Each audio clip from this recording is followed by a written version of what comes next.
McCook's Mr. Bill, so honored to have you here.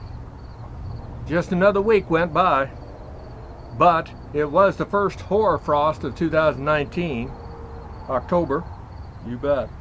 We got nailed about 22 degrees, so garden is all gone. But you're here for a story, okay?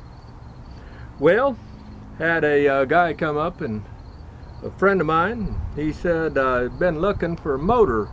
He had a boat, 90 horse Mercury motor on it, and he couldn't find a starter locally that was, they'd have to order it in, but it was going to be $200. Okay.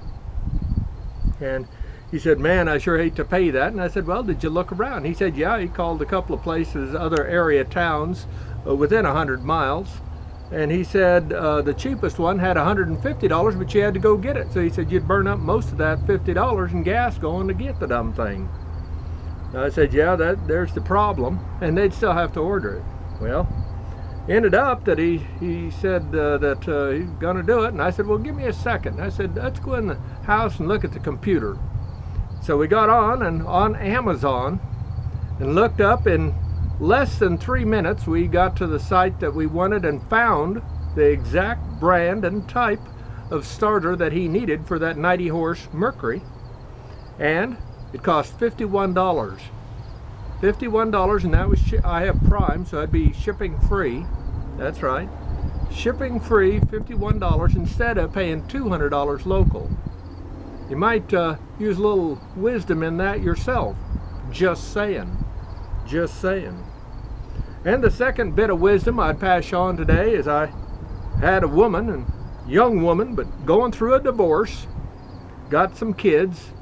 But the husband, she found out, wasn't Mr. Right or Prince Charming, but in fact he was mean to the kids. And of course not all the kids were his, as she'd been married before.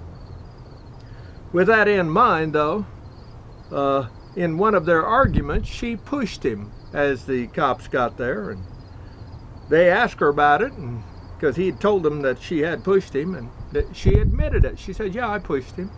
Didn't hit him, I just pushed him. Didn't matter. Immediately handcuffed and charged with assault and hauled off to jail she was.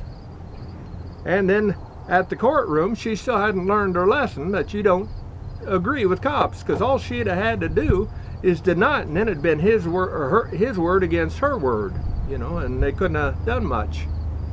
But in fact, she couldn't keep her mouth shut in the courtroom, and she called him an SOB, the long version of it. And the judge immediately arrested her again, handcuffed her, hauled her off for a second trial. Yeah. So within a week, that young lady had been in jail twice. Hopefully that she will have learned her lesson, and I had a small talk with her. But be that as it may, hopefully that will give her a bit of guidance, and maybe she can get her kids back. But right now she's fighting an uphill battle. And why? Because she talked to the cops, and one of the smartest things you can do when there's any kind of trouble or question of laws is to keep your mouth shut. I said keep your mouth shut. You guys have a good week, okay?